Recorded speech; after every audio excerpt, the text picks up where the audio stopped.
Hey, this is Tawny. For those of you that don't know, I grew up with a different childhood, and I figured I was going to kind of go back to the beginning here because I feel like I'm, starting these and have different stuff to say about my opinions on life or why I am who I am or whatever it is, and kind of just figure, guess we'll start where we can. If you know me, I have no problem sharing my story.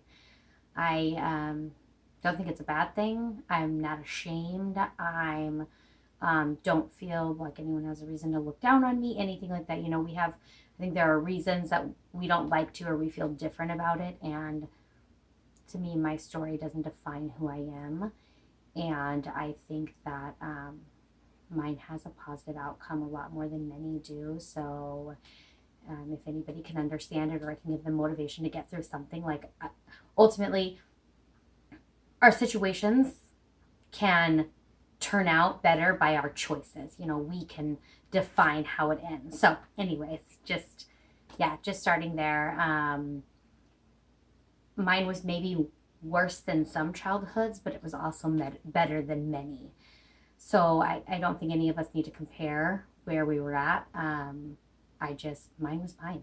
I had certain cards that were dealt to me, and it was a situation that I made it through. And right, I'm standing here and I'm smiling most days. But it just, ooh, whoops. Um, my mom was an addict and my dad wasn't in my life. So I was a kid just stuck in this situation where I had siblings that were around, but their fathers were around, and for whatever reason, they lived with them. So I, as a kid, was in a situation that I couldn't control. I didn't create it. I couldn't make a difference, and I was there. There were perfect moments. Anybody that has a parent or a family member that struggles with addiction, you can say, when they're good, they're good. When my mom's good, she's good. But when she's not, unfortunately, she's not. And that's part of addiction. I mean, it takes lives, changes lives, ruins lives, all sorts of it. So we did have our perfect moments. There are great memories that I can look back on and I can remember. So there are things that happen that I would never want to change. I would never give up the childhood that I had. Because again, I'm standing here today to tell you what I went through, and I am not chained by this, or my daily life isn't burdened by this. I think if anything, if you've ever had a conversation with me in person about it, I'll tell you I'm blessed. I was lucky in the situation that I got. No, not ideal, but I am a damn strong woman. And if my life had been any other way from the beginning, I wouldn't be who I am. And I am proud of who I am. As a child, there were days that I was taken into questionable situations. I was put aside by the one person who was supposed to protect me and take care of me. I'm a mom. That one is so hard for me because I would do anything for my son, and probably for your kids. If you know me, for your kids, I would too. So thinking back on that one and looking that that one's hard for me to even just think about putting my kids in anything. And what conspired over many childhood years is I lived with different family members. When my mother was not in a place to take care of me, the state stepped in, was in my life for years, and they would let me go live with family members, and family members that helped take care of me. Right? They allowed that versus putting me in a home with a stranger, which was great. That was awesome. My family had the best intentions, and they wanted to see my mom be better, and they wanted to believe she was better. So when they thought she was better, they would give her another chance. And unfortunately, chance after chance, and different family members, and there were nights that I was woken up in the middle of the night and we had to leave everything that we had and move or go somewhere new or whatever it was. As a child, right? Like, we have things and stuff, and we're a kid, and something is important to us, and you're just life is ripped aside. So don't mind me when I let Brantley keep whatever he wants to keep, okay? I just, life is short, and something makes me happy, then it is what it is. But anyways, better was only better for so long, right? So when it was with family members, or I was going back to her, whatever it was, better was only better. And then family members were exhausted. So eventually CPS removed me from not only my mom, but my entire family completely. They showed up at my school as a 9-year-old.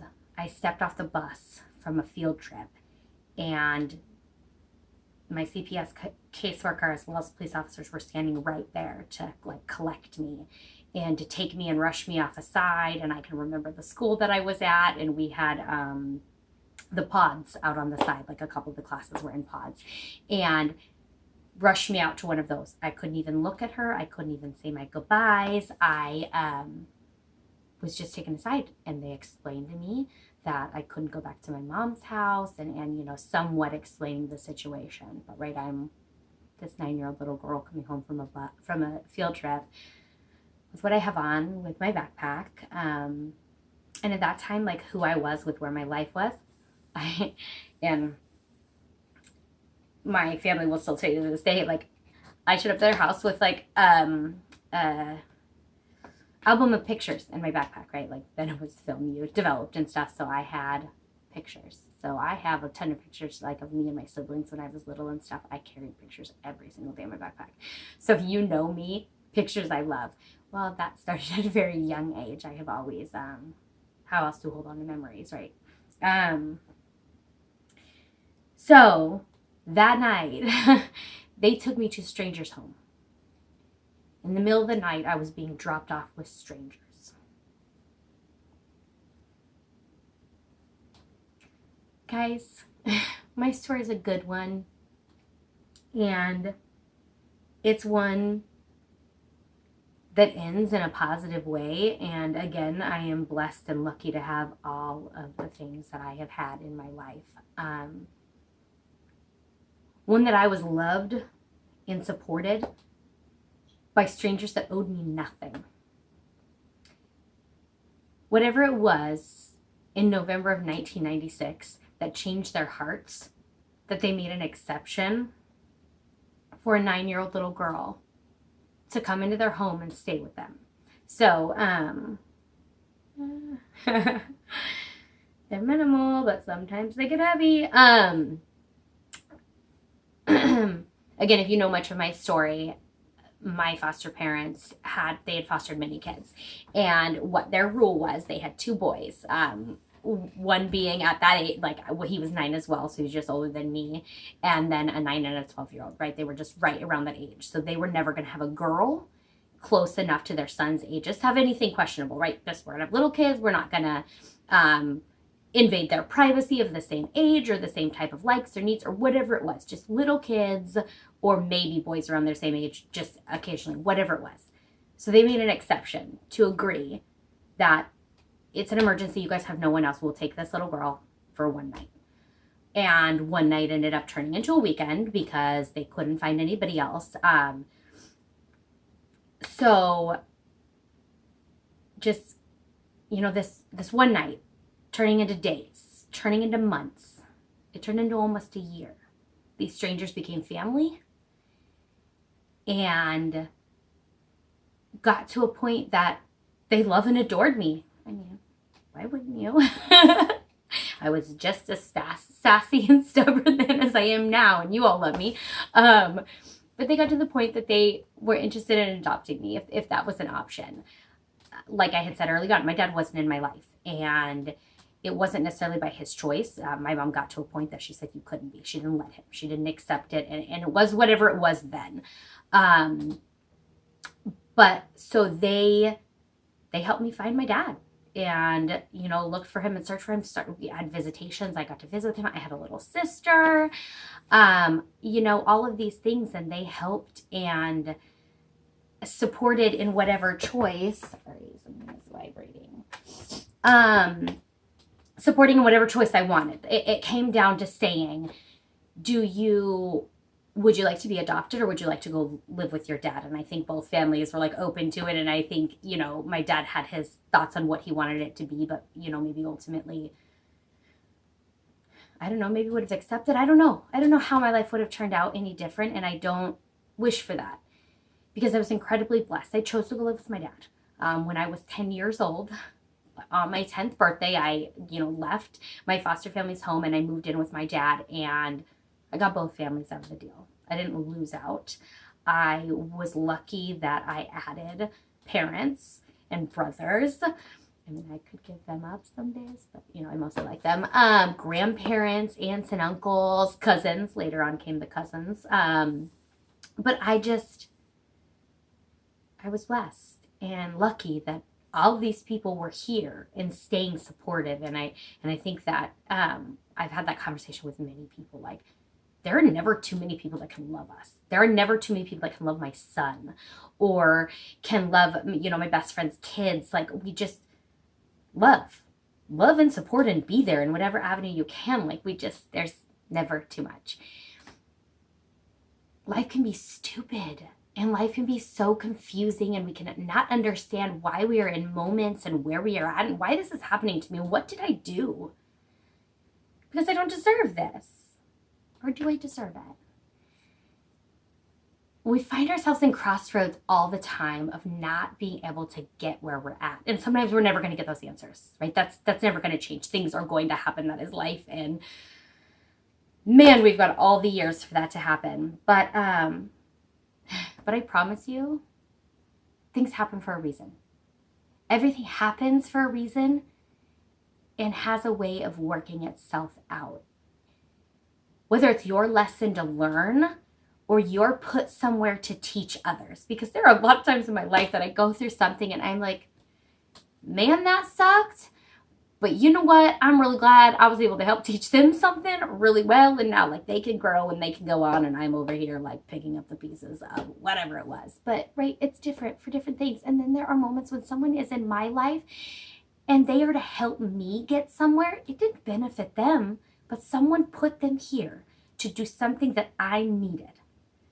And I grew from it. Hopefully I grow from it. And that's another thing, that's our choice. I try to take whatever good things I can out of any situation, and it's your choice how you look at it. If it is a bad and a poor me, or if it is again, super shitty, but thanks, because now I can walk away with a different understanding, or I can look at somebody in a different way, or whatever it is. So please believe things happen for a reason, and sometimes it takes a while to understand, but there's a reason. Keep on going. Don't stop. Until I was 9, I lived a life that no kid should. I witnessed things and lived in a world that I cannot even imagine my son at his age watching on a movie. I let him live. I let him be a kid. But there's a difference between being a kid and having to grow up and be an adult at such a young age. And I'm also, if you know me, I'm that mom that he has to do things himself. I'm like, go pick out your own clothes. You're grown. Oh, your lunch. I'm in the middle of something. You can pack it. Like, you're capable. And responsibility and learning to do things for yourself and being independent is completely different than having to make adult choices or watch very adult decisions and just very inappropriate things going on. I'm now a 32-year-old woman with more love and compassion and understanding for people and for situations and just for life.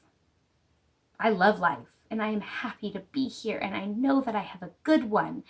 And I know in moments of hard times I can cry and I can just be so frustrated and so not understand. But ultimately, I know that I am good and God has got my back because He made me strong enough to be here, strong enough to do this. And in whatever things came my way, whether they were by lessons of him or someone putting it in my path to hurt me and he walked me through it, whatever it was, I'm here and I'm doing it.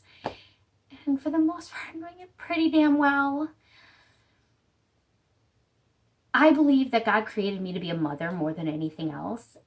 The greatest gift and greatest job that I have is being a mother to my child. Like, my kid was put here to just change and rock my world and test me, but I deserve that.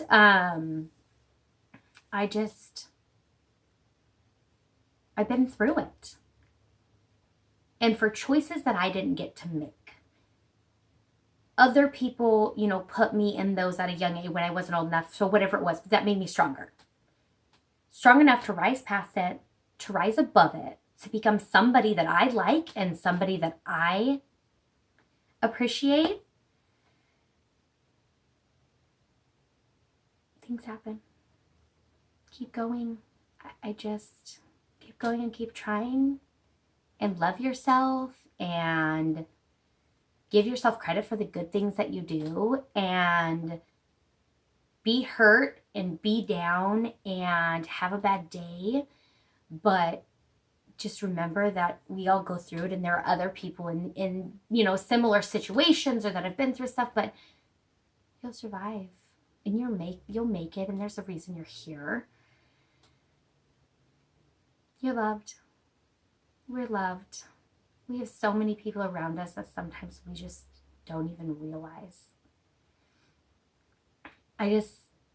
The reason that I even chose to reflect on my story and kind of, I started a couple other videos and to go through things is my mom's calling.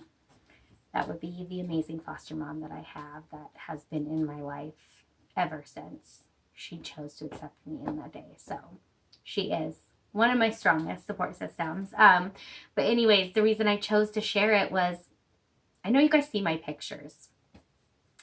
I can bake a cake and I can sew a costume and I can go out and I can party with my friends, whether that means I am having drinks with them or I am staying sober but still having the time of my life, whatever it means. I can roar my independent woman. I am a Leo roar, and I can just show you that I'm a strong woman or I am breaking down and having a hard day. I'm all these things. I have a childhood. I have a past. I have a behind closed door life that everyone doesn't see all of it, and everyone doesn't know everything that I'm going through. So I think it's just a big reminder. We don't know everyone's story. We don't know their past. We don't know their current battles. We just don't know what hurts people or what makes them happy unless, we ask or we talk about it. We can't be scared to share it. We have to talk about it and we have to open up and not condemn people for who they once were, whatever it was, or put them down or shame them. Like, let's have conversations about it and let's talk about it. Let's spread light on the situations that we've been through. And like I said, I was a kid that lived in foster care, and people have such negativity to say about foster care or foster parents. I had incredible ones. And they're still my parents, and they're Brantley's grandparents, and they're a blessing. And the situation that I went through didn't kill me. It made me stronger. And we can get through no matter what it is. So if you need somebody to talk to about it, to get you through it, like, come my way, chat with me. If you just need some positivity, if you just need a handheld or an attaboy or whatever you need, know there are a lot of people out there, and just be willing to talk in a positive way. I think when we start getting into wanting to poor me or put down or always, share with people like this happens to me all the time or it's so terrible or it's so hard, I think it's a lot harder for our people to be there for us and to stand next to us and support us. I think it's a lot easier if you can look at it and be able to say like, this sucks and I'm really unhappy and I'm going through what I'm going through, but I know I'll get through it. But just like be here with me while I get through it. I think it's a lot easier for people because negativity is hard, and we pull people into it when we're too negative about it. That just know you've also got to be your own light. Other people can't light you up when you so refuse to see it. So understand that bring your own flashlight to the party, but ask others to be there to help you. That's okay. And it's okay to ask for help, and it's okay to need it and to want people around. So again, this is Tawny. This is part of my story. And till we meet again.